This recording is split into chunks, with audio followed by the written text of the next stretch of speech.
Hello दोस्तों, क्या हाल है। तारीख 21 दिसंबर 2024, दिन शनिवार, हिंदी तिथि पौष कृष्ण पक्ष षष्ठी। चलिए अब खबरें जानते हैं विस्तार से। पटना के बापू परीक्षा परिसर में बीपीएससी पीटी के दौरान उपद्रव करने वाले छात्रों पर बीपीएससी कार्रवाई करेगा।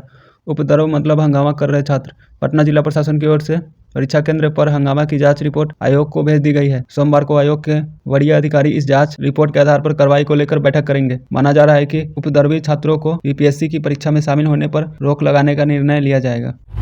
प्रशांत किशोर ने कहा कि बीजेपी का फोकस केंद्र सरकार है, इसलिए नीतीश कुमार को कुर्सी पर बनाए रखना भाजपा की मजबूरी है। अगर भाजपा दिल्ली में अपनी सरकार बचाना चाहती है तो उसे नीतीश कुमार को कुर्सी पर बैठाए रखना होगा। प्रशांत किशोर ने कहा कि नीतीश कुमार बिहार की नहीं बल्कि अपनी कुर्सी बचाए रखने की चिंता है। वे अक्सर प्रधानमंत्री नरेंद्र मोदी के साथ बैठते हैं पर बिहार के उद्योग धंधों के विकास या अन्य विकास कार्यों के लिए बात नहीं करते। उन्होंने यह भी कहा कि नीतीश कुमार को बिहार का मुख्यमंत्री बनाए रखने के लिए बीजेपी को मजबूरी है। नीतीश कुमार खुद से कुर्सी से हटने को तैयार नहीं है और बीजेपी इस काम को पूरे तरह से करने में असमर्थ है। जंगली सुअर हमले में एक महिला सहित 5 लोग जख्मी हो गए।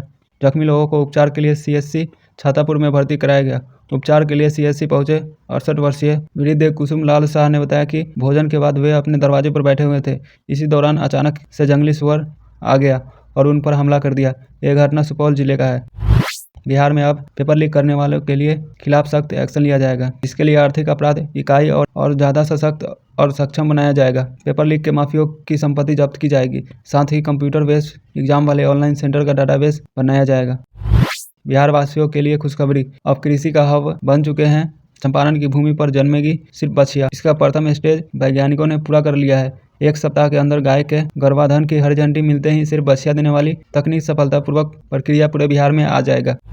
बिहार में अगले साल विधानसभा चुनाव होने को है। चुनाव से पहले लगभग तेजस्वी यादव ने आधी आबादी यानी महिलाओं के लिए एक बड़ा ऐलान कर दिया है। तेजस्वी यादव ने माई बहन मन योजना के तहत महिलाओं को प्रति महीने 2500 रुपये देने का वादा किया है। तेजस्वी के इस ऐलान के बाद इस पर सियासी घमासान भी मचा हुआ है। बिहार में सत्ता पक्ष नेता तेजस्वी यादव के इस ऐलान को झूठा बता यह दावा कर रहे हैं कि महिलाएं उनके वादे पर यकीन नहीं करेगी। इसके अलावा इस ऐलान के बाद तेजस्वी यादव से उसके माता पिता के शासनकाल को लेकर भी सवाल पूछे जा रहे हैं।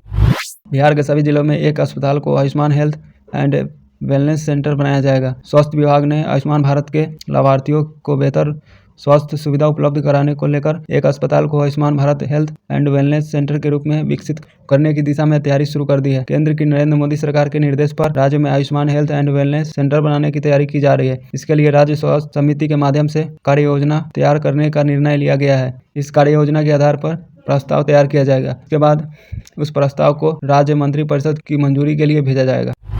बिहार लोकसेवा आयोग ने पटना के कुमार स्थित बापू भवन एग्जाम सेंटर पर हुई परीक्षा को रद्द कर दिया है। आयोग के चेयरमैन रवि मनु भाई परमार ने इसका ऐलान करते हुए कहा कि इस सेंटर पर परीक्षा में बैठे छात्र छात्राओं को फिर से मौका दिया जाएगा। जल्द ही नई तारीख की घोषणा की जाएगी। 18 या 19 तारीख के बाद इस पर निर्णय लिया जाएगा। सबका रिजल्ट एक साथ ही जारी किया जाएगा। छात्रों का आरोप है कि उनको प्रश्न पत्र लेट दिया गया था। इसी को लेकर छात्रों ने जमकर हंगामा किया।